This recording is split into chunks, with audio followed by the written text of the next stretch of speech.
శ్రీ సాయి సచ్చరిత 35వ అధ్యాయం. శ్రీ గణేశాయ నమః, శ్రీ సరస్వత్యై నమః, శ్రీ గురుభ్యో నమః, శ్రీ కులదేవతాయై నమః, శ్రీ సీతారామచంద్రాభ్యాం నమః, శ్రీ సద్గురు సాయినాథాయ నమః. గత అధ్యాయం చివర సూచించే కథలనే ఇప్పుడు చెప్తాను. విని ఏకాగ్ర మనసుతో వినండి. పరమార్థాన్ని ఆలోచించ మొదలు పెడితే భయంకరమైన ధార్మిక సాంప్రదాయాల శాఖల అభిమానం అడ్డు తగులుతుంది. ఈ అభిమానం వంటి దుర్భర విఘ్నం మరొకటి లేదు. మేము నిరాకార తత్వాన్ని ఉపాసించేవారం. సాకార దేవతలు భ్రమ కల్పన నుండి పుట్టినవి. సాధు సత్పురుషులు మానవులే కదా. వారి ముందు శిరస్సు వంచి ఎందుకు నమస్కరించాలి? వారికి అసలు సాష్టాంగ పడకూడదు, దక్షిణను ఇవ్వకూడదు, వారి ముందు అసలు తలవంచరాదు. ఇలా చేయటం భక్తిని పరిహసించినట్లే అని షిరిడీ గురించి ఒకరు ఒక రకంగా, మరొకరు మరొక రకంగా, అనేకులు అనేక రకాల విషయాలను చెప్తారు. అవన్నీ నమ్మదగినవి కావు. అక్కడికి దర్శనానికి వెళ్ళిన వారిని సాయిబాబా దక్షిణను అడుగుతారు అని అంటారు. ద్రవ్యాన్ని ఆశించటం వారి సాధుత్వానికి హీనత్వం కాదు. గుడ్డి నమ్మకం మంచిది కాదు. ప్రత్యక్షం అనుభవాన్ని పొందిన తర్వాత ఏ విధంగా ప్రవర్తించాలో అని మనసులో నిర్ణయించుకుంటారు. నేను దక్షిణను ఇవ్వను. ధనాన్ని కోరేవారు సాధువులా? అట్టివారు నాకు నచ్చరు. అర్హత లేని వారికి నేను నమస్కరించను. నేను షిరిడీకి వచ్చి వారిని కలుసుకుంటాను, కానీ వారి పాదాలకు వందనం చేయను, దక్షిణ కూడా ఇవ్వను అని దుర్బుద్ధితో బయలుదేరిన వారు తమ నిశ్చయాన్ని గుర్తుపెట్టుకున్న సాయిబాబాను దర్శించుకుని చివరకు వారికి శరణుజొచ్చేవారు. అలా సాయిని దర్శించిన వారు అక్కడికక్కడే అతుక్కునిపోయారు. మరల వెనక్కు తిరిగి రాలేదు. సాయి చరణాలలో లీనమైపోయారు. ఎవరైనా సాయికి వినయంగా శరణుజొచ్చి వారి చరణాలకు నమస్కరిస్తే చాలు, తమ నిర్ణయాన్ని మరచిపోయేవారు. సంప్రదాయంపైనున్న అభిమానాన్ని వదిలితే ప్రాణాలు చాలా సుఖం కలుగుతుంది. ఈ 35వ అధ్యాయాన్ని శ్రోతలు ఆదరపూర్వకంగా వినండి. విభూది యొక్క మహిమను మరియు బాబా నేవాస్కర్ సర్పాన్ని సాయిగా భావించి ప్రేమగా ఆదరించిన అతని అనుభవాన్ని వినండి. శ్రోతలు నన్ను కరుణించాలి. నేను కేవలం బాబా ఆజ్ఞకు కింకరుణ్ణి. వారి ఆజ్ఞను గౌరవంగా పాలించగా అక్షరమైన ఈ చరిత్ర ఉత్పన్నమైంది. సాయి చరణాలయందు దృష్టి ఉంచి అక్కడి నుండి అలలుగా ఉప్పొంగే పదాలను నేను పదే పదే పవిత్ర చరిత్ర అనే ఈ కలశంలో నింపుతున్నాను. మనం తాబేలు పిల్లల వంటి వారం. కేవలం దృష్టి ప్రసరణతో పోషింపబడతాము. మనకు ఆకలి దప్పులు బాధలు లేవు. ఎల్లప్పుడూ సంతృప్తిగా ఉంటాము. దృష్టి సుఖం మనకు ఉండగా ఇక మనకు అన్న పానీయాలు అవసరం లేదు. దృష్టియే ఆకలి దప్పులను హరించి వేస్తుంది. ఆ చమత్కారాన్ని ఎంతని వర్ణించను. మనకు సకల దృశ్య విషయాలు కృపాసాగరులైన సాయి మహారాజే కనుక దృశ్యం, ద్రష్ట, దర్శనము త్రిపుటి ఉండదు. అట్లే మనకు చర్మము, దాని విషయ స్పర్శ రెండిటిలోనూ సాయి భావనలే ఉంటాయి. ముక్కు మరియు వాసనల యందు కూడా సాయియే. శ్రవణాలతో శబ్దం పడగానే సాయి యొక్క రూపం ప్రకటమవుతుంది. దానితో శ్రవణ, శ్రావకం, శ్రావ్యం అనే త్రిపుటి ఒక్కసారిగా ఎగిరిపోతుంది. జిహ్వ రసాస్వాదాన్ని పొందేటప్పుడు సాయియే రసంలో మిళితమై ఉంటారు. రసం, రసాస్వాదం అనే త్రిపుటి ఎక్కడ ఉంటుంది? కర్మేంద్రియాల విషయంలో కూడా ఇంతే. కేవలం ఒక్క సాయిని సేవిస్తే సకల కర్మలు నశించిపోయి నైష్క్రమ్యం సిద్ధిస్తుంది. ఈ గ్రంథం విస్తరించిపోతూ ఉంది. సాయిపై ప్రేమ ఎక్కడికో లాక్కెళుతోంది. ఇప్పుడు పూర్వ కథానుసంధానాన్ని గుర్తుకు తెచ్చుకుని కథా భాగానికి వద్దాం. విగ్రహారాధనను ఇష్టపడక నిరాకార పరమాత్మను ఉపాసించే ఒక వ్యక్తి కేవలం విమర్శనా దృష్టితో షిరిడీకి వెళ్ళాలని కుతూహలపడ్డాడు. నేను వచ్చి ఆ సాధువును కేవలం దర్శించుకుంటాను, అంతేకాని వారికి నా తల వంచను, దక్షిణను కూడా ఇవ్వను. నా ఈ 2 షరతులకు ఒప్పుకుంటే నేను షిరిడీ వస్తానని చెప్పాడు. స్నేహితుడు సరేనని అనగా అతని వెంట నిశ్చింతగా బయలుదేరాడు. అతని మిత్రుడైన కాకా మహాజని సత్పురుషుల యందు అత్యంత భక్తిభావం. కానీ అతని స్నేహితుడు ఒట్టి సంశయాత్మకుడు. ఆ ఇద్దరు శనివారం రాత్రి ముంబై నుండి బయలుదేరి ఆదివారం ఉదయం షిరిడీ బయలుదేరారు. షిరిడీకి చేరుకున్నారు. ఇద్దరు సాయిబాబా దర్శనానికి మసీదుకు వెళ్ళారు. అప్పుడు ఏం జరిగిందో సావధానంగా వినండి. వారు మసీదు మెట్లపై అడుగుపెట్టగానే కాకా మిత్రుని చూచి దూరం నుండి కాయే విజయ్ ఎందుకొచ్చారు అని ఎంతో మధురంగా అన్నారు. ప్రేమతో నిండిన ఆ మాటలను విన్న మిత్రునికి ఆ పదాల ఉచ్చారణ తన తండ్రిని గుర్తుకు తెచ్చాయి. కాయే విజయ్ అన్న బాబా మాట, వారి స్వరం విని కాకా మిత్రుడు ఆశ్చర్యపోయాడు. ఆకర్షణీయమైన ఆ స్వరం గతించిన అతని తండ్రిని గుర్తుకు తెచ్చింది. బాబా ఆ స్వరాన్ని పూర్తిగా అనుకరించినట్లు అనిపించింది. ఆ వాణిలో ఎంతటి ఆకర్షణ శక్తి! కాకా స్నేహితుడు విస్మితుడయ్యాడు. ఈ స్వరం నిజంగా నా తండ్రిదే, నాకు బాగా గుర్తున్నదే. తండ్రి నోటి నుండి వచ్చినట్లే ఉన్న ఆ పిలుపును విని ఆ మిత్రుడు తనలో కరిగిపోయాడు. మునుపటి తన నిశ్చయాన్ని మరచి శిరస్సు వంచి బాబా పాదాలకు వందనం చేశాడు. తర్వాత బాబా కాకాను మాత్రమే దక్షిణను అడిగారు. కాకా ఇచ్చాడు. ఇద్దరు తిరిగి వెళ్ళిపోయారు. మరల మధ్యాహ్నం వచ్చారు. అప్పుడు కూడా కాకా వెంట అతని మిత్రుడు ఉన్నాడు. ఇద్దరు ముంబైకి బయలుదేరటానికి కాకా బాబా అనుమతిని కోరాడు. బాబా కాకాను దక్షిణను అడిగారు. అదైనా కాకాను మాత్రమే 17 రూపాయలను ఇవ్వు అని అడిగారు. కానీ అతని మిత్రుణ్ణి ఏమీ అడగలేదు. అందువలన అతని మనసులో అలజడి చెలరేగింది. అప్పుడు అతడు మెల్లగా, ఎందుకు నిన్ను మాత్రమే దక్షిణను అడిగారు? ఉదయం కూడా నిన్నే అడిగారు, ఇప్పుడు కూడా నిన్నే అడిగారు. నేను నీ వెంట ఉండగా మరి నన్ను దక్షిణను అడగకుండా వదిలేశారేంటి అని కాకాను అడిగాడు తన స్నేహితుడు. ఈ విషయం బాబాని అడగరాదు అని కాకా మెల్లగా జవాబిచ్చాడు. ఇంతలో బాబా కాకాతో, ఏమిటి అతడు నీతో ఏదో అంటున్నాడు అని అడిగారు. అప్పుడు ఆ స్నేహితుడు బాబాతో, నేను కూడా దక్షిణను ఇవ్వనా అని అడిగాడు. అందుకు బాబా, నీకు ఇవ్వాలని మనసులో లేదుగా, అందుకే నిన్ను అడగలేదు. అయినా నీకు ఇవ్వాలని మనసులో ఉంటే ఇవ్వు అని జవాబిచ్చారు. బాబా దక్షిణను అడగటం, భక్తులకు ఇవ్వటం గూర్చి అతడు హీనంగా మాట్లాడాడు. అలాంటి వాడు బాబా అడగకుండానే దక్షిణను ఇవ్వనా అని అడిగాడు అని కాక ఆశ్చర్యపోయాడు. నీకు ఇవ్వాలని ఉంటే ఇవ్వు అన్న బాబా మాటలకు మిత్రుడు వెంటనే 17 రూపాయలను బాబా అడగకుండానే వారి చరణాలకు సమర్పించాడు. తర్వాత బాబా అతనితో, పోవుదువుగాని లేదా ఒక క్షణం కూర్చో అని అతని పేద భావాన్ని తొలగించడానికి మధురంగా ఉపదేశించారు. నీకు నాకు మధ్య ఉన్న నూనె వాడి గోడను మొత్తం పగలగొట్టేశాయి. అప్పుడు ఒకరినొకరం కలుసుకోవటానికి ప్రశస్తమైన మార్గం ఏర్పడుతుంది అని చెప్పారు. ఆ తర్వాత వారికి వెళ్ళటానికి అనుమతిని ఇచ్చారు. అప్పుడు ఆకాశాన్ని మేఘాలు బాగా కమ్ముకోగా చూచి మాధవరావు, వీరు వానలో తడిసిపోతారేమో అని అన్నాడు.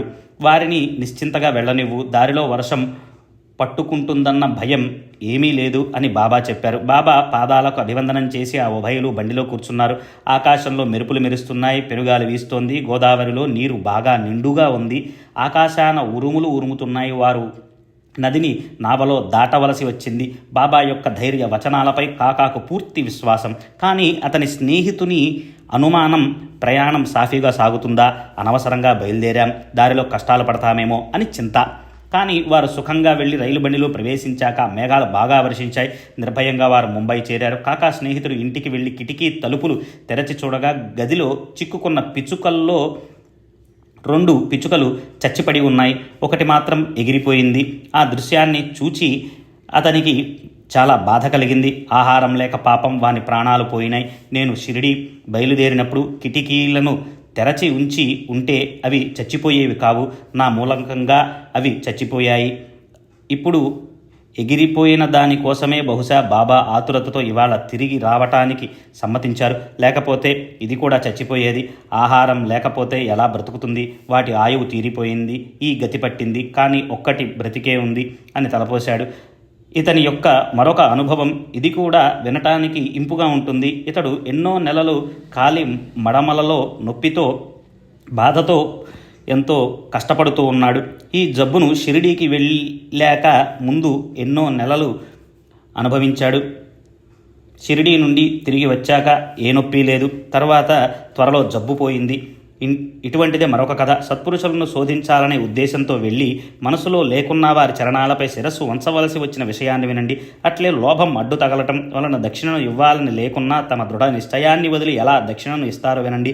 ముంబై నివాసి అయిన వకీల్ ధరంసి జఠాభాయ్ టక్కరుకు పూర్వజన్మల పుణ్యం వల్ల బాబా సాయిని దర్శించవలని కోరిక కలిగింది.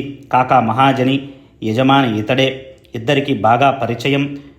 షిరిడీకి వెళ్ళి బాబాను ప్రత్యక్షంగా కలుసుకోవాలని అనుకున్నాడు. టక్కర్ కంపెనీలో కాకా మేనేజరు. కాకా తరచూ సెలవు రోజులలో షిరిడీ ప్రయాణమయ్యేవాడు. పోనీ సమయానికి సరిగ్గా వచ్చేవాడా? 8 రోజులు షిరిడీలో ఉండిపోవటం. అదేమిటంటే సాయి ఆజ్ఞ ఇవ్వలేదని అనటం. ఇది ఉద్యోగం చేసే పద్ధతేనా? సత్పురుషుని విశిష్టత ఏమిటి?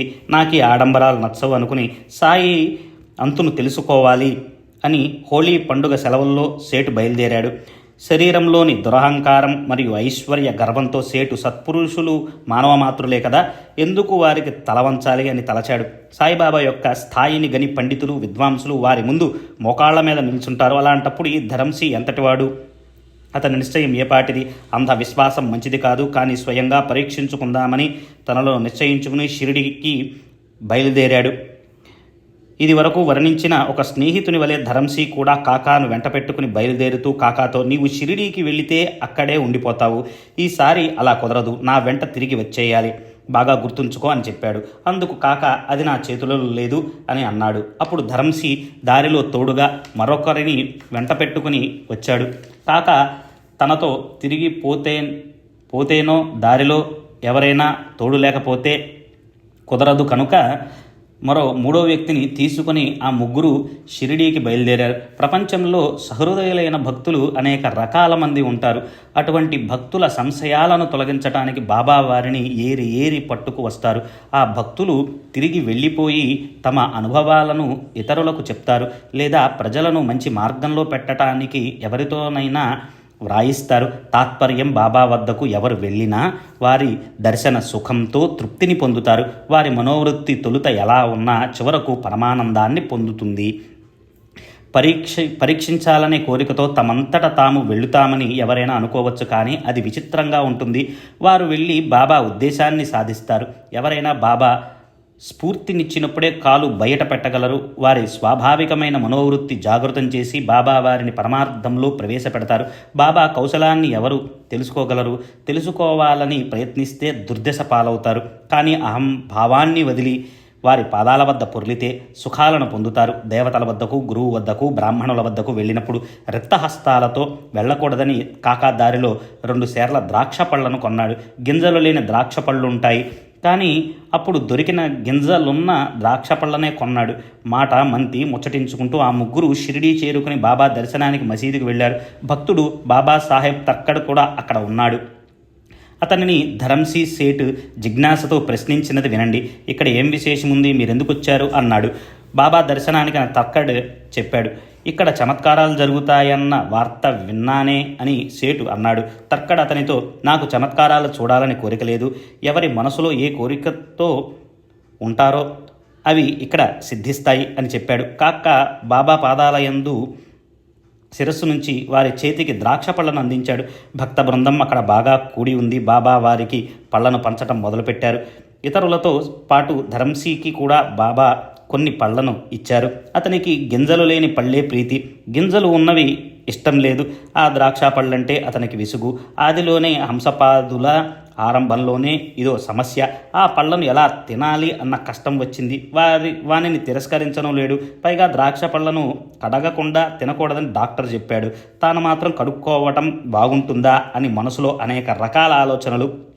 పళ్ళను అట్లే నోట్లో వేసుకున్నాడు. పవిత్రమైన సత్పురుషుని ప్రదేశంలో ఎంగిలిని వేసి అపవిత్రం చేయరాదని గింజలను జేబులో వేసుకున్నాడు. ఈ ద్రాక్ష పళ్ళు నాకిష్టం లేదని ఈ సత్పురుషునికి తెలియదా? నాకు బలవంతంగా ఎందుకు ఇస్తున్నారు అని సేటు మనసులో అనుకున్నాడు. అతనిలో ఆ ఆలోచన రాగానే బాబా మరలా అతనికి మరిన్ని పళ్ళను ఇచ్చారు. అవి గింజలున్న పళ్ళు అని అనుకుని ధరంసి నోట్లో వేసుకోకుండా వానినలాగే చేతిలో పట్టుకున్నాడు. నిజంగానే అతనికి గింజలున్నవి ఇష్టం లేదు, కానీ బాబా తమ చేతులతో ఇచ్చారు, ఏం చేయాలి అని సేటు తపన పడిపోతూ ఉన్నాడు. నోట్లో వేసుకోగానే మనస్కరించక పిడికిటిలో పట్టుకుని ఉండగా బాబా తినేసేయి అన్నారు. సేటు వారిని కాదనలేక వారి ఆజ్ఞను పాలించాడు. తినేసేయి అని బాబా అనగానే ధరంసి వాని నోట్లో వేసుకున్నాడు. అవన్నీ గింజలు లేని పళ్ళు. తిని చాలా ఆశ్చర్యపోయాడు. గింజలు లేని ద్రాక్ష పళ్లను గని ధరంసి ఆశ్చర్యంగా, సత్పురుషులకు ఏది అసాధ్యం, వీరికి ఎంతటి సామర్థ్యం, నా మనసులో విషయాన్ని తెలుసుకున్నారు, అన్నీ గింజలున్న పళ్ళే అయినా సాయిబాబా నా చేతికి గింజలు లేని మంచి పళ్ళను ఇచ్చారు అని అనుకున్నాడు. మనసు స్తంభించిపోయింది. ఎందుకంటే ఆ పళ్ళన్నీ కొన్నటువంటి వ్యక్తి అతనే కాబట్టి. బాబాను పరీక్షించాలన్న మాట మరచిపోయాడు. అతని అహంకారం అంతా కరిగిపోయింది. సత్పురుషుల యందు భక్తి ఉత్పన్నమైంది. మునుపటి భావాలు మాయమయ్యాయి. అతని హృదయంలో సాయి పట్ల ప్రేమ జనించింది. షిరిడీకి రావాలన్న ఉత్సాహం దృఢ నిశ్చయమైంది. అక్కడే బాబా వద్దనే తర్కడు కూడా కూర్చొని ఉన్నాడు. సాయిబాబా అతనికి కూడా కొన్ని పళ్లను ఇచ్చాడు. ధరంసి అతని మీ ద్రాక్ష పళ్ళు ఎలాంటివి అని అడిగాడు. గింజలున్న పళ్ళు అని అతడు చెప్పగా ధరంసీకి మరింత ఆశ్చర్యం కలిగింది. దాంతో అతనికి సాయిబాబాపై శ్రద్ధ కలిగింది. ఆ విశ్వాసాన్ని దృఢపరుచుకోవటానికి ఒక ఆలోచన స్ఫురించింది. సాయి సత్పురుషులైతే ద్రాక్ష పళ్లను మరల కాకా దగ్గర నుండి ఇవ్వాలి అని అనుకున్నాడు. అప్పుడు బాబా అందరికీ పళ్లను పంచుతున్నారు. అయినా సేటు మనసులోని ఆలోచనను తెలుసుకుని బాబా మరల కాకా నుండి పంపిణీ మొదలుపెట్టారు. సేటుకు చాలా విచిత్రంగా తోచింది. ఇతరుల మనోభావాలను తెలుసుకునే వారి శక్తిని, సమర్థతను గ్రహించి ధరంసి మనసు సాయిబాబా సత్పురుషునికి అంగీకరించింది. ఇక్కడ ఉన్న మాధవరావు ఇతడు కాకా యొక్క యజమాని అని సేటును బాబాకు పరిచయం చేశాడు. వెంటనే ఇతడు కాకా ఎక్కడి యజమాని, కాకా యజమాని వేరే ఉన్నారు అని బాబా చెప్పారు. ఆ మాటలు విని కాకాకు అత్యంత ఆనందం కలిగింది. మరో వింత ఏమిటంటే ధుని పక్కగా నిలబడి ఉన్న అప్ప అన్న వంటవానిపై వేశారు. ఈ సేటు ఎంత దూరం శ్రమపడి వచ్చింది నా కొరకు కాదు, ఇదిగో ఈ అప్పా పైన ప్రేమతో షిరిడీకి వచ్చారు అని అన్నారు. ఆ సంభాషణతో ధరంసి విమర్శించాలన్న తన నిశ్చయాన్ని మరచిపోయాడు. తనంతట తాను బాబా పాదాలపై పడ్డాడు. పిమ్మట వాడాకు వెళ్ళాడు. మధ్యాహ్నం ఆరతి అయింది. భక్తులు ఇళ్లకు వెళ్ళిపోవడానికి తయారవుతున్నారు. బాబా అనుమతిని తీసుకుని సమయం రాగానే భక్తులు మసీదుకు బయలుదేరారు. అప్పుడు ధరంసి కాకాతో నేను అనుమతిని అడగను, నీకు అవసరమైతే నువ్వు అడుగు అని అన్నారు. అప్పుడు మాధవరావు ఒక వారం పూర్తి కాకుండా బాబా కాకాకు అనుమతిని ఇవ్వరు కనుక అతని విషయం నిశ్చయంగా చెప్పలేం, మీరే బాబాను అడిగి సెలవు తీసుకోండి అని చెప్పాడు. తర్వాత ముగ్గురు వెళ్ళి కూర్చున్నారు. మాధవరావు బాబా అనుమతి కోరగా బాబా ఒక కథను చెప్పనారంభించారు. దాన్ని శ్రద్ధగా వినండి. చంచల బుద్ధిగల ఒక వ్యక్తి ఉండేవాడు. అతని ఇంట్లో ధనధాన్యాలు సమృద్ధిగా ఉన్నాయి. అతనికి ఏ వ్యాధి బాధలు లేవు. లేని కష్టాన్ని ఆపాదించుకోవటం అతనికి ఇష్టం. ఏ కారణం లేకుండా అనవసరంగా తలపై భారాన్ని మోస్తాడు. ఇక్కడ అక్కడ తిరుగుతూ ఉంటాడు. మనసుకు నిశ్చలత్వం లేదు. బరువును క్రిందకు దించుకుని మరల పైకి ఎత్తుకుంటాడు. మనసు స్థిరంగా ఉండదు. అతని ఆ అవస్థను చూచి నాకు దయ కలిగింది. చూడు, ఇక నీకు నచ్చిన చోట నీ బరువును దించు, నిశ్చింతగా ఉండు, అనవసరంగా ఊరికే తిరగకుండా ఒక చోట స్థిరంగా కూర్చో అని చెప్పాను అని అన్నారు. ఆ మాట ధరంసి మనసులో చొచ్చుకొని పోయింది.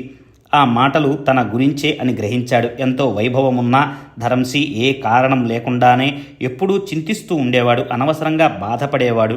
ఇంతలో ఐశ్వర్యం, గౌరవం ఉన్నా అతని మనసుకు శాంతి లేదు.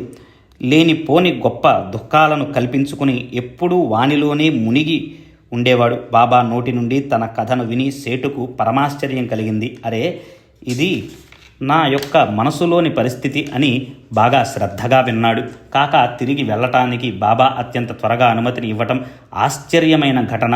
అది అప్రయాసగా లభించటంతో ధరంసి సంతుష్టుడయ్యాడు. కాకా కూడా తన వెంటే బయలుదేరాలని అతడు కోరుకున్నాడు. కనుక బాబా కాకాకు వెళ్ళటానికి అనుమతినిచ్చి ఆ కోరికను కూడా తీర్చారు. ఇది కూడా సేటుకు సంశయం. బాబా తన మనసులోని విషయాన్ని ఎలా గ్రహించారు? ఇది వారి సాధుత్వానికి లక్షణమని అతనికి అర్థమైంది. సేటు యొక్క సంశయం నివృత్తి అయింది. సాయి గొప్ప సత్పురుషుల్ని బాగా తెలిసి వచ్చింది. బాబా ఎవరి మనసులో ఎటువంటి ఆలోచనలుంటే వారికి అనుభూతిని అట్లే కలగచేసేవారు. భక్తులు తాము కోరుకున్న మార్గాలలోనే వారిని బాబా ప్రవేశపెడతారు. వారు భక్తుల అర్హతను ఎరిగి వారికి తగినట్లుగా పరమార్థ ప్రాప్తిని కలగచేస్తారు. భావార్థులైన లేదా తమను విమర్శించే వారైనా సాయి దయామయులు సమానంగా చూస్తారు. ప్రేమమయులైన సాయి మాత ఒకరిని చేరదీసి మరొకరిని తిరస్కరించదు. కాకా ధరంసి బయలుదేరేటప్పుడు బాబా కాకా వద్ద నుండి 15 రూపాయలను దక్షిణను అడిగి తీసుకుని అతనితో, నాకు ఎవరైనా ₹1 దక్షిణగా ఇస్తే నేను అందుకు బదులుగా వారికి లెక్క పెట్టి 10 ఇవ్వవలసి ఉంటుంది. నేను ఎవరి వద్ద నుండి ఏది ఉచితంగా తీసుకోను. అట్లే నేను అందరినీ కూడా అడగను. ఫకీర్ వ్రేలెట్టి ఎవరిని చూపిస్తే వారి వద్దే దక్షిణ విషయం, పైగా ఫకీరుకు రుణపడి ఉన్న వారినే అడగటం. దాతలు పంటను తర్వాత అనుభవించటానికి విత్తనాలను నాటుకుంటారు. శ్రీమంతుడు ధనం పరోపకారానికి మరియు ధార్మిక కార్యక్రమాలలో ఖర్చు అయితేనే అది శుభప్రదం. ఉదారంగా దానం చేస్తే నిశ్చయంగా ఫలం ప్రాప్తిస్తుంది. అటువంటి వారికి జ్ఞాన మార్గం లభిస్తుంది. అనేక బాధలకు ఓర్చి సంపాదించిన ఈ ధనం కేవలం కోరికలను అనుభవించటానికే అని తలచి ధర్మాన్ని లెక్క చేయక ధనాన్ని వ్యర్థంగా ఖర్చు పెడతారు. పైసా పైసా కూడబెట్టి 10 కోట్ల వరకు కూడా పెట్టిన డబ్బును స్వార్థం కోసం విషయ సుఖాలను అనుభవించాలని కోరుకోని వారు సుఖంగా ఉంటారు. నా దత్త ముపతిష్టతి, ఇవ్వకపోతే లభించదు. ఈ శృతివాక్యం అందరికీ తెలుసు. మునుపు ఇచ్చినది స్పష్టంగా కనిపిస్తుంది. కనుకనే బాబా దక్షిణను అడుగుతారు. రామావతారంలో రఘురాముడు అనేక సువర్ణ స్త్రీ ప్రతిమలను దానం చేశాడు. ఆ ఫలితంగానే కృష్ణావతారంలో 16,000 స్త్రీల రూపంలో పొందాడు. భక్తి జ్ఞాన వైరాగ్యాలు లేని అతి దీనులైన భక్తులకు బాబా ముందు వైరాగ్యాన్ని అలవాటు చేసి అటు తర్వాత భక్తి జ్ఞానాలను ప్రసాదిస్తారు. భక్తులతో దక్షిణను దానం చేయించడం వైరాగ్యానికి నిదర్శనం. తర్వాత బాబా వారిని భక్తి మార్గంలో ప్రవేశపెట్టి జ్ఞానులను చేస్తారు. మేం మాత్రం ఏం చేస్తాం, ఒకటి తీసుకుంటాం, దానికి 10 ఇస్తాం, క్రమక్రమంగా జ్ఞాన మార్గంలో ప్రవేశపెడతాం అని బాబా చెప్పగా ధరంసీకి ఆశ కలిగింది. మునుపటి తన నిశ్చయాన్ని మరచిపోయి తనంతట తాను 15 రూపాయలను బాబా చేతిలో ఉంచాడు. అంతా అపూర్వంగా లేదు, వృధాగా గొప్పలు చెప్పుకున్నాను. ప్రత్యక్షంగా కలుసుకోవటం మంచిదైంది. సాధువులు ఎలా ఉంటారో బోధపడింది. అనుభవంతో వారి యందు భక్తి కలిగింది. సరిగ్గా ఆలోచించకుండా నేను వారికి వందనం చేయడానికి రాను అని నిర్ణయించుకున్నాను. కానీ చివరకు నా అంతట నేను అది కూడా చేశాను. సత్పురుషుల లీలలు అగోచరం. నిరంతరం అల్లా మాలిక్ అని పలికే వారికి కష్టమైనది ఏముంటుంది? నేను కేవలం సాధువులను చమత్కారాలను చూడాలని కుతూహలంగా వచ్చాను. నా నిర్ణయం వ్యర్థమైంది. ఒక మానవునికి సాష్టాంగపడి వారు అడగకుండానే నా అంతటా నేను దక్షిణ ప్రదానం కూడా చేశాను. నా గొప్పతనం అంతా వృధా అయింది. నా అంతటా నేను పూజ్య భావంతో నా శిరస్సును వంచి వారి చరణాల యందు వంచాను. ఇంతకంటే విశేషం ఏముంటుంది? సాయి యొక్క కౌశలాన్ని ఎలా వర్ణించను? ఇదంతా వారు స్వయంగా చేసిన పైకి ఏమీ ఎరుగనట్లు అలిప్తంగా ఉంటారు. ఇంతకంటే విశేషమేముంటుంది? వారికి ఎవరైనా వందనం చేసినా చేయకున్నా, దక్షిణను ఇచ్చినా ఇవ్వకున్నా ఆనందానికి నిలయమైన సాయి దయాఘనులు ఎవరిని కించపరచరు. వారిని పూజిస్తే ఆనందించరు, అవమానిస్తే దుఃఖించరు. హర్షం లేని చోట విషాదం ఎక్కడుంటుంది? వారిది పూర్ణ నిర్ద్వంద్వ స్థితి. ఎవరి భావం ఎలా ఉన్నా ఒకసారి వారి దర్శనం కలిగిన వారికి తమ చరణాలయందు భక్తి నాటుకునేలా చేస్తారు. ఇది సాయి యొక్క అద్భుత శక్తి. బాబా ఆశీర్వాదాన్ని, విభూది ప్రసాదాన్ని తీసుకుని ధరంసి మరియు కాకా నిస్సందేహంగా తిరిగి వెళ్ళిపోయారు. ఇది బాబా యొక్క అమోఘమైన ఖ్యాతి. షిరిడీ నుండి తిరిగి పోవటానికి బాబా అనుమతి అవసరం. వారి ఆజ్ఞను ఉల్లంఘిస్తే విఘ్నాలు ఆహ్వానించినట్లే. తమకు తోచినట్లు తిరిగి వెళ్ళిపోతే దారిలో దారుణమైన కష్టాలు, బాధలు, అవమానాలు కలిగి వారిని తప్పించుకోవటం కష్టమవుతుంది. షిరిడీ నుండి తిరిగి రావటం అలా ఉంటుంది. మన పరిస్థితి కూడా అదే. నేను తీసుకురాకపోతే ఎవరూ రారు అని బాబా అనేవారు. నా ఇష్టం లేకుండా ఇంటి గడపను ఎవరు దాటగలరు? ఎవరు షిరిడీ రాగలరు? స్వేచ్ఛగా ఎవరికి నా దర్శనమవుతుంది అని బాబా అనేవారు. అంటే రాకపోకలు సాయి దయామయుని ఆధీనంలో ఉన్నాయి. వారికి మనపై అనుగ్రహం కలిగినప్పుడే వారి దర్శనం సంభవం. షిరిడీకి వెళ్ళటం, తిరిగి రావటం ఇలా ఉంటాయి. సాయిబాబా ప్రసన్నులు కాకపోతే వారు ఎవరికైనా సరే అనుమతిని ఇవ్వటం, విభూతిని ఇవ్వటం జరగదు. వారికి అభివందనం చేసి తిరిగి వెళ్ళటానికి అనుమతిని కోరినప్పుడు వారు విభూతిని, ఆశీర్వాదాన్ని ఇస్తారు. అదే వారి అనుమతి అని అర్థం. ఇప్పుడు శ్రోతలకు విభూతిని గురించి ఒక అభినవ అనుభవాన్ని చెప్తాను. తర్వాత నేవాస్కర్ యొక్క భక్తి భావ ప్రభావం మరియు అతడు సాయి మహానుభావుని కృపను పొందటం. బాంద్రా పట్టణంలో కాయస్థ ప్రభు జాతికి చెందిన ఒక గృహస్థునికి ఎన్ని ప్రయత్నాలు చేసినా రాత్రి సుఖమైన నిద్ర ఉండేది కాదు. అతడి కళ్ళు మూసుకొని నిద్రిస్తుంటే అకస్మాత్తుగా స్వప్నంలో మరణించిన అతని తండ్రి వచ్చి ప్రతిరోజు మేలుకొలిపేవాడు. పూర్వం జరిగిన వారిని గూర్చి మనసులో రహస్యంగా ఉన్న మాటలను, అర్థం కాని తిట్లను, శాపనార్థాలను ఉచ్చరిస్తూ బాధ పెట్టేవాడు. ప్రతి దినం ఇలా జరిగితే ప్రతిరోజు నిద్రాభంగమయ్యేది. ఆ బాధను వదిలించుకోవటానికి ఏం చేయాలో తెలియక అర్థం కాని పరిస్థితులలో ఉండేవాడు. ఏ ఉపాయము తోచక అతడు విసుగు చెందాడు. ఏదైనా తరుణోపాయాన్ని చూపించు అని ఒక సాయి భక్తుని ప్రార్థించాడు. భాగ్యవశాత్తు అతని పుణ్యకర్మఫలంగా సాయి బాబా భక్తుడైన అతని మిత్రుడు, నాకు ఏ ఉపాయాలు తెలియవు, సాయి మహారాజ్ మహానుభావులు, వారి యందు నీకు నిష్ఠ భక్తి విశ్వాసాలు ఉంటే ఊది ప్రభావం నీకు తెలుస్తుంది అని చెప్పాడు. అతడు చెప్పిన విధంగానే ఇతడు చేశాడు. చక్కటి అనుభవం కూడా కలిగింది. అతనికి మరల దుస్వప్నాలు కలగలేదు. అదృష్టవశాత్తు వారిద్దరూ మిత్రులు సాయి సమర్థుని భక్తులు విచిత్రమైన బాబా విభూది మహిమను వర్ణించి కొంచెం ఇచ్చి నిద్రించే ముందు నొసట అద్దుకుని విభూది పొట్లాన్ని తల క్రింద ఉంచుకొని భక్తిగా బాబాను స్మరించుకో, మనసులో భక్తి భావం ఉంచుకొని ఆ విభూది ప్రభావాన్ని చూడు, అది వెంటనే నీ బాధను తొలగిస్తుంది, అది దాని స్వభావం అని చెప్పాడు. అలాగే చేయగా అతనికి ఆ రాత్రి గాఢ నిద్ర పట్టింది. చెడు కలలు రాలేదు. అతడు చాలా ఆనందించాడు. ఇక అతని ఆనందాన్ని అడగాల. ప్రతిరోజు సాయిని స్మరించుకుని విభూది పొట్లాన్ని తలగడ కింద పెట్టుకునేవాడు. తర్వాత బాబా పటాన్ని తెచ్చుకుని తల వైపు గోడకు తగిలించి గురువారం మాలను వేసి భక్తిగా పూజించేవాడు. బాబా పటానికి గురువారం మాలను వేసి ప్రతిరోజు మానసిక పూజ చేయగా అతని బాధ తొలగిపోయింది. ఇది విభూది యొక్క ఉపయోగం. అద్భుతమైన మరొక ఉపయోగాన్ని చెప్తాను. ఇటువంటి కష్ట సమయాలలో ఉపయోగించిన విభూది మనోభీష్టాలను తీరుస్తుంది. ఎటువంటి సమయాల్లోనైనా బాలాజీ పాటిల్ నేవాస్కర్ అనే ఒక గొప్ప భక్తుడుండేవాడు. అతడు బాబా కోసం లోకోత్తరమైన సేవ చేస్తూ శరీరాన్ని అరగతీశాడు. రోజు గ్రామంలో బాబా తిరిగే దారులు, వారు లేండీకి విహారానికి వెళ్లే మార్గం చిమ్మటం, ఇవి నేవాస్కర్ రోజు చేసే పనులు. అతని తరువాత ఈ సేవను రాధాకృష్ణాబాయి చేసేది. ఆమె ఈ పనిని అలౌకికంగా చేసేది. అందరికీ ఆదరణీయమైన బ్రాహ్మణ జాతీయురాలై ఇటువంటి నికృష్టమైన సేవను ఎలా చేయాలా అని ఆమె నిర్మలమైన మనసుకు ఎప్పుడూ అనిపించలేదు. ఉదయాన లేచి చేత్తో చీపురు పుచ్చుకుని బాబా తిరిగాడే దారులను స్వయంగా శుభ్రం చేసే ఆమె సేవధన్యం. ఆమె వలె పనిని శుభ్రంగా త్వరగా వేరే ఎవరు చేయగలరు? కొంతకాలం గడిచాక అబ్దుల్ ముందుకొచ్చాడు. మహాభాగ్యవంతుడైన ఆ పాటిల్ ప్రపంచంలో ఉంటూనే ప్రాపంచిక విషయాలలో అనాసక్తితో ఉండేవాడు. అతని స్వార్థ త్యాగాన్ని తెలియచేసే కథాభాగాన్ని వినండి. అతడు పొలంలో పంటను కోయగానే మొత్తం ధాన్యాన్ని తెచ్చి మసీదు ఆవరణలో రాసిపోసి బాబా చరణాలకు సమర్పించేవాడు. ఆ పంటకు బాబాయే యజమాని అని తలచి వారు ఇచ్చిన ధాన్యాన్ని మాత్రం ఇంటికి తీసుకుని వెళ్ళి జీవితం గడుపుకునేవాడు. సాయి మహారాజ్ కాళ్ళు చేతులు ముఖం కడుక్కున్న నీరు, వారు స్నానం చేసిన నీరు, ప్రవహించే మురికి కాలువలోని నీరు త్రాగేవాడు.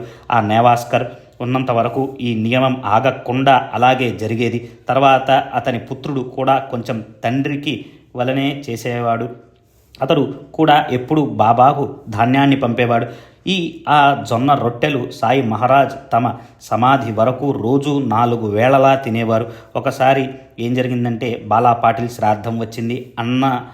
అన్నం అవి వండి సిద్ధంగా ఉంచారు. ఇక వడ్డించడమే తరువాయి. వచ్చే జనాన్ని అంచనా వేసి వంటలు తయారు చేశారు. కానీ చూడగా అనుకున్న వారి కంటే 3 జనం వచ్చారు ఎక్కువగా. నేవాస్కర్ భార్య చాలా ఆందోళన పడింది. ఇప్పుడు అమర్యాద పాలుపడకుండా ఈ సమస్య నుండి ఎలా బయటపడతాము, పరిష్కారం ఎలా అని అత్తగారితో మెల్లగా వాపోయింది. ఆమె అత్తగారికి బాబాపై గొప్ప విశ్వాసం. మన సాయి సమర్థులు గొప్ప అండ ఉండగా మనకు దిగులు ఎందుకు, నీవు నిర్భయంగా ఉండు అని కోడలితో చెప్పి ఆమె పిడికెడు విభూదిని తీసుకుని వంటకాలున్న ప్రతి గిన్నెలో వేసి గిన్నెలను బట్టలతో కప్పిపెట్టింది. ఇక సంతోషంగా వడ్డించు, గిన్నెలో నుండి ఎంత కావాలో తీసుకుని మరల మునుపటిలాగానే బట్టను కప్పిపెట్టు, దీనిని బాగా గుర్తుంచుకో, ఇది సాయి యొక్క అన్నం, ఇక ఒక్క మెతుకైనా మనది కాదు కనుక అవమానం పాలు కాకుండా మనలను వారే రక్షిస్తారు, ఏ లోటు కలిగినా అది వారికే వర్తిస్తుంది అని చెప్పింది. అత్తగారి దృఢమైన నమ్మకానికి నిదర్శనంగా కోడలికి చక్కటి అనుభవమైంది. ఏ ఇబ్బంది కలగకుండా బంధువులు అతిథులు భోజనం చేశారు. వచ్చిన వారందరూ భోజనం చేశారు. అంతా యథావిధిగా బాగా జరిగిపోయింది. అయినా అన్నం మాత్రం ఇంకా గిన్నెలలో మిగిలి ఉంది. విభూదికి ఇటువంటి ప్రభావం ఉంది. ఇది సత్పురుషులకు సహజం. భక్తులు వారి వారి మనోభావాలను బట్టి అనుభవాలను పొందుతారు. విభూది మహిమను గానం చేస్తుంటే నేవాస్కర్ యొక్క భక్తి విశేషానికి సంబంధించిన మరొక కథ గుర్తుకొచ్చింది. దాని నుండి అయితే అది ఇప్పటి విషయానికి విభిన్నమైనదే అయినా అయి ఉండవచ్చు. అయితే అవనే కానీ సందర్భానుసారంగా చెప్తాను అని నిశ్చయించుకుని ఆ కథను ఇక్కడ చెప్తున్నాను. ఇది సందర్భం కాదు అని అనిపిస్తే శ్రోతలు క్షమించాలి. ఒకసారి షిరిడి వాస్తవ్యుడు రఘునాథ్ పాటిల్ నేవాసుకు వెళ్ళి నేవాస్కర్ ఇంట్లో బస చేశాడు. ఒక రాత్రి పశువులను త్రాళ్లతో గుంజలకు కట్టి ఉండగా అకస్మాత్తుగా ఒక పాము కొట్టంలో ప్రవేశించి బుసకొట్టింది. బాగా పడగ విప్పి చక్కగా అక్కడ కూర్చుంది. ఆ పరిస్థితిని చూసి అందరికీ మతిపోయింది. పశువులు ప్రయత్నం చేసి విప్పుకొని పారిపోవటానికి గొడవ చేస్తున్నాయి. సాయియే ఆ రూపంలో ప్రకటమయ్యారు. నేవాస్కర్కు దృఢమైన విశ్వాసం కలిగింది. పశువులను విప్పక పోతే వేరే ఉపాయం లేదు, విప్పటం తప్ప పశువులని. ఎవరి అడుగైనా పాముపై పడితే అపాయం కాదు. దూరం నుండి ఆ పామును చూచి నేవాస్కర్కు ఆనందం కలిగింది. శరీరమంతా పులకాంకితమైంది. సాష్టాంగ ప్రణామం చేశాడు. సాయి యొక్క కృపా దృష్టి పాము రూపంలో వచ్చిందని తలచి పాము కోసం ఒక గిన్నె నిండా పాలు తెచ్చిపెట్టాడు. ఆ పాటిల్ మనోభావం ఎంతటి దృఢమైనదో అతని మనసులో అణుమాత్రమైన భీతి కలగలేదు. సరికదా, పాముతో ఏమన్నాడో శ్రోతలు వినండి. బాబా, ఎందుకు బుస్ బుస్ అంటున్నావు? మమ్మల్ని భయపెట్టాలని చూస్తున్నావా ఏం? ఇదిగో పాలగిన్నె, నిశ్చింతగా త్రాగు, దీన్ని సేవించు. చిన్న గిన్నెడు పాలు ఏం సరిపోతాయని పెద్ద గిన్నె నిండా పాలు తెచ్చి నిర్భయంగా దాని ముందు ఉంచాడు. భయాలన్నీ మనసులోని భావనల వలనే కలుగుతాయి. పాల గిన్నెను పాము వద్ద ఉంచి తను వెళ్ళి మరీ దగ్గరగా కాక దూరంగా కాక మునుపటి స్థలంలో కూర్చున్నాడు. అతని ముఖంలో పాముపై ఉత్సాహం కనిపించింది. పాము ఇంట్లోకి ప్రవేశించటం భయపడాల్సిన విషయం. అందరికీ మనసులలో ఒకేలా ఆలోచనలు ఉంటాయా? ఆ ఆపద ఎలా తొలగుతుందా అని అందరూ ఆందోళన పడ్డారు, భయపడ్డారు. బయటికి పోవటానికి భయం. పాము గాని ఇంట్లోకి దూరిందా ఇక బయటికి రావటం కష్టం. అందుకని అందరూ దాని మీదే కన్నేసి ఉంచారు. అయినా పాము తృప్తి చెంది అందరి దృష్టిని తప్పించుకుని ఎటు వెళ్ళిపోయిందో తెలియదు. అందరికీ ఆశ్చర్యం కలిగింది. కొట్టమంతా వెదకినా దాని ఆచూకీ అసలు దొరకలేదు. అందరి మనసులు కుదుటపడ్డాయి. కానీ నేవాస్కర్ మనసు బాధ. కొట్టంలోకి ప్రవేశించినప్పుడు కనిపించినట్లుగా వెళ్ళేటప్పుడు కూడా ఎందుకు కనిపించి ఉండలేదు అని, కనిపించి ఉంటే బాగుండేది అని అతని బాధ. బాలాకు 2 భార్యలు, పుత్రులు చిన్నవారు. నేవాస నుండి అప్పుడప్పుడు బాబా దర్శనానికి వచ్చేవారు. బాబా వారిద్దరికీ చీరలు రవికలు కొని ఆశీస్సులతో పంపించేవారు, ఆశీస్సులను కూడా ఇచ్చేవారు. ఇలాంటి భక్తుడు బాల. ఈ సచ్చరితలోని మార్గం సరళమైనది. ఈ సాయి సచ్చరిత పారాయణ ఎక్కడెక్కడ జరుగుతుందో అక్కడ ద్వారకామాయి మరియు సాయి బాబా కూడా నిశ్చయంగా ప్రకటమవుతారు. అక్కడే గోదావరి తీరం, అక్కడే సమీపంలో షిరిడీ క్షేత్రం, అక్కడే ధునిలో సహా సాయి ఉండి స్మరించినంత మాత్రాన కష్టాలు నివారిస్తారు. సాయి చరిత్రను పారాయణ చేసే చోట సాయి ఎల్లప్పుడూ నివసిస్తూ ఉంటారు. భక్తిపూర్వకంగా చరిత్రావర్తన చేస్తే సాయిబాబా ప్రసన్నులవుతారు. ఆనందఘనులైన సాయిని స్మరిస్తే చాలు, అనుదినం వారి నామాన్ని జపిస్తే చాలు. కఠినమైన ధ్యాన ధారణాది ఇతర జప తప సాధనలేవి అవసరం లేదు. సాయి చరణాల యందు భక్తితో దృఢ విశ్వాసంతో వారి విభూదిని నిత్యం నియమంగా ధరించి సేవించిన వారి మనసులోని కోరికలు తీరతాయి. ధర్మార్థ కామ మోక్షాది 4 పురుషార్థాలను సాధించి కృతార్థులవుతారు. స్వార్థం మరియు పరమార్థ విషయాలలోని గుహ్యార్థాలన్నీ స్పష్టంగా తెలుస్తాయి. మహాపాపాలు, ప్రబల పాతకాలు, ఉపపాతకాలు మొదలగునవన్నీ విభూది స్పర్శతో నిర్మూలనమై అంతర్బాహ్య పరిశుద్ధత లభిస్తుంది. ఈ విభూది ధారణలోని మహిమ భక్తులకు తెలుసు. శ్రోతలకు కూడా శుభం కలగాలని వివరంగా వర్ణించానని చెప్పటం సబబు కాదు. ఎందుకంటే స్వయంగా నాకు కూడా విభూది మహిమ యథార్థంగా తెలియదు. అయినా శ్రోతల శ్రేయస్సు కొరకు సంక్షిప్తంగా వర్ణించడమైంది. శ్రోతలకు ఇదే నా ప్రార్థన. సాయిబాబాకు వందనం చేసి తమ అనుభవాలను తెలుసుకోండి. నా ఈ మాటను వినండి. ఇక్కడ తర్కంతో పనిలేదు. దృఢమైన పూజ్య భావం అవసరం. బుద్ధి చాపల్యం పనికిరాదు. పరమ శ్రద్ధ అవసరం. శ్రద్ధ విహీనులకు, కేవలం వాదనలతో తర్కించేవారికి, విమర్శకులకు సత్పురుషుల బోధ లభించదు. పరిశుద్ధ భక్తిగల భావికుల జ్ఞానాన్ని పొందగలరు. ఈ కథలో హెచ్చు తగ్గులన్నీ సాయి ప్రేరితాలే అని తలచి దోషదృష్టి లేకుండా సాయి సచ్చరితను పఠించండి, శ్రవణం చేయండి, మననం చేయండి, ధారణ చేయండి. ఈ విధంగా రసికులైన పాఠక బృందం పరమ దయాళువు ప్రేమమయులైన సాయి మూర్తిని మనసులలో స్థాపించుకుని నిత్యం స్మరించుకోండి. ఎక్కడ షిరిడి, ఎక్కడ గోవా, గోవాలో జరిగిన దొంగతనాన్ని మొత్తం సాయి వివరంగా చెప్పే కథ తరువాత సాయి చరణాలయందు మస్తకాన్ని ఉంచి శ్రద్ధ శ్రవణం చేయండి హేమాడ్ మనస్ఫూర్తిగా శ్రోతలకు అతి వినయంగా మనవి చేసుకుంటున్నాడు.